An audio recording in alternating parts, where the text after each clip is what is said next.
Jaundice के normal मतलब छे पीलापन।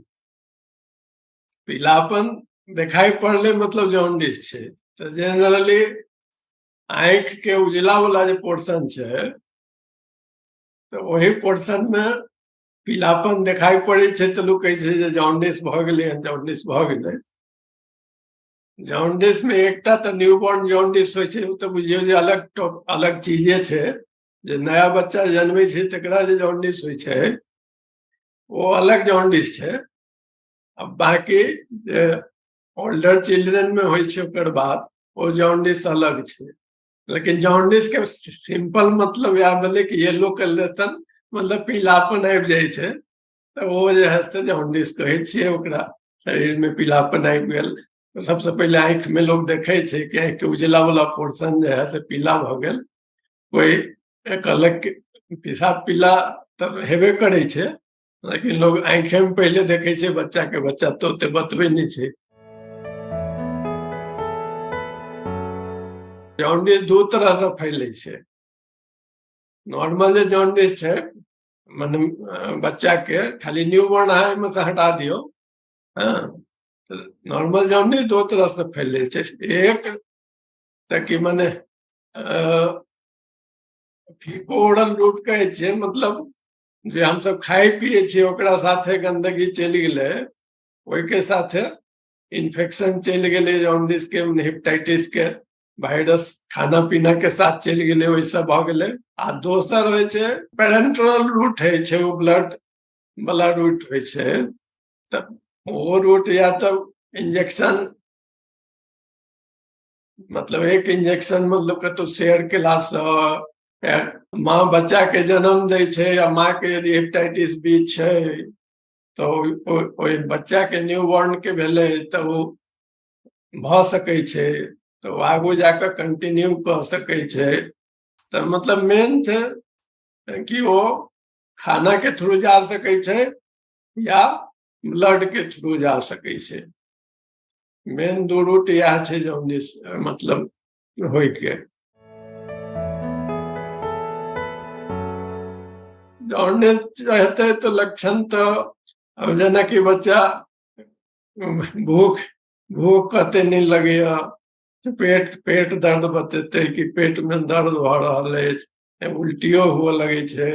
मेन सिम्टम यह सब होय छे। पेशाब नमहर बच्चा छे तो पेशाब पीला भ रहल छे, ओहो बता सकै छे।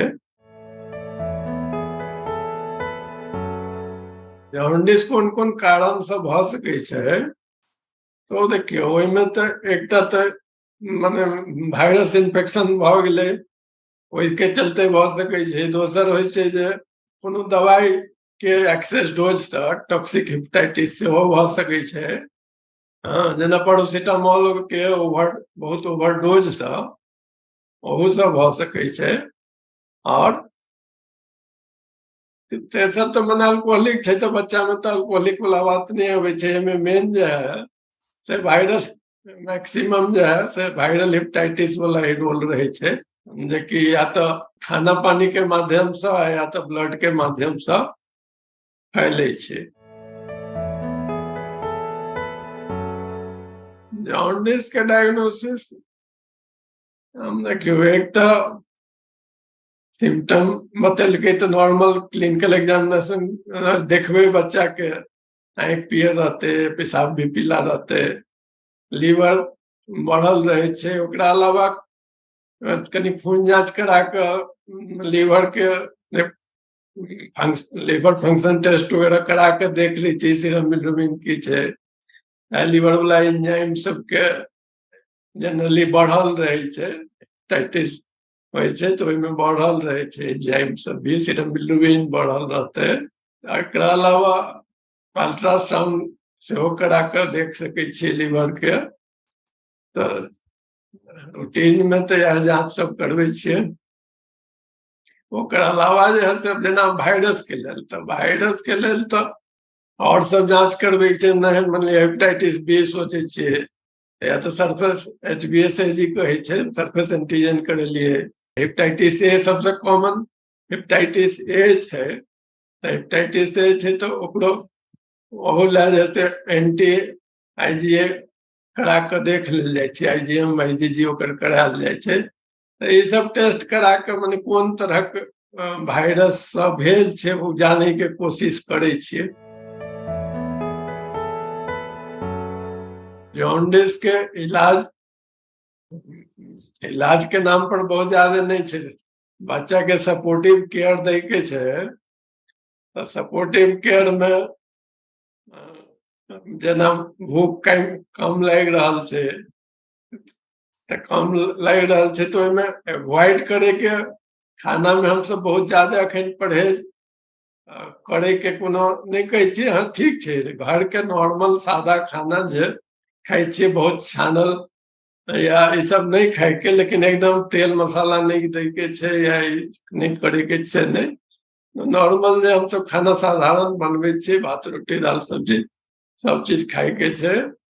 और ओकर अलावा मतलब ग्लूकोज वगैरह पिला सकै छै, या भर्ती होइ छै तऽ फेर डेक्स्ट्रोज हम सब IV दै छियै।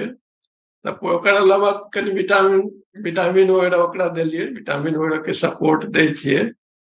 ज्यादा रहे छै लेवल सीरम बिलिरुबिन के तऽ कुछ लैक्टुलोज वगैरह दै छियै, जैसे कि ओकर जैसे कनि मने एक तरह से दवाई देकर पैखाना के संख्या कनि बढ़बै छियै कि ओहिसँ जैसे ओकर खराबी निकलतै कि नहीं। तऽ मोटा मोटी उपचार मतलब स्पेशल कोनो नहीं छै। अब हेपेटाइटिस B वगैरह में कुछ एंटीवायरल यूज कैल जाइ छै, लेकिन सपोर्टिव केयर मेन छै। और ज्यादातर वो अपने जे है से सेल्फ लिमिटिंग छै, अपने मैक्सिमम जो है से ठीक भ जाइ छै। हेपेटाइटिस से तो करीब करीब काफी संख्या में ठीक भ जाइ छै। अब कोनो वही में यदि बढ़ जाइ छै तब वो लीवर फेल्योर में चल जाइ छै, लेकिन नॉर्मली जो सेल्फ लिमिटिंग छै, सपोर्टिव केयर दैत वो ठीक भ जाइ छै।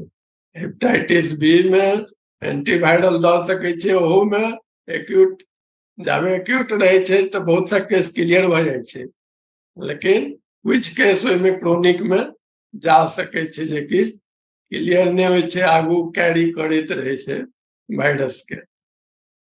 तो वायरस कैरी करैत रहे छै तो ओकरा फैले के डर रहे छै। मान लिया ओकरा कोई हैंडल केलकै, मान लिया इंजेक्शन कोनो देलकै, वही इंजेक्शन से केकरो दोसर के दऽ देलकै, चाहे जे हैंडल करे वाला छै इंजेक्शन देलकै ओकरा हाथ में अपने प्रिक भ गेलै। तो ये सब खतरा हेपेटाइटिस B जे आगू कैरी करे छै ताहिमे रहतै, ओहिमे कनि सावधानी रखऽ पड़ै छै।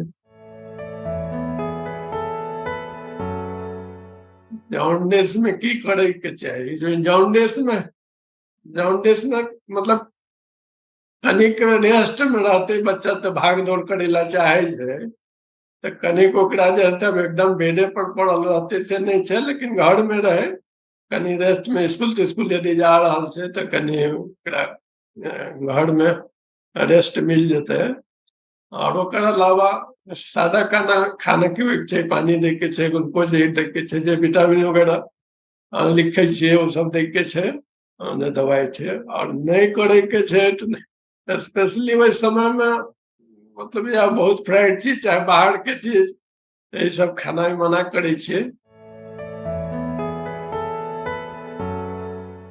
बचाव के लेल एक तो नॉर्मल हाइजीन भ गेलै कि भाई खाना कोनो चीज जे हम खा रहल छियै या हाथ धोइ के बढ़िया से खाए, या हमर जे पानी आबि रहल अछि, कोन पानी हम पी रहल छियै वो पानी शुद्ध हेबाक चाही, खाना में कोनो तरह के इन्फेक्शन नहीं आवे, तो वो एक जनरल हाइजीन जे छै वही चीज के ध्यान रखे के छै।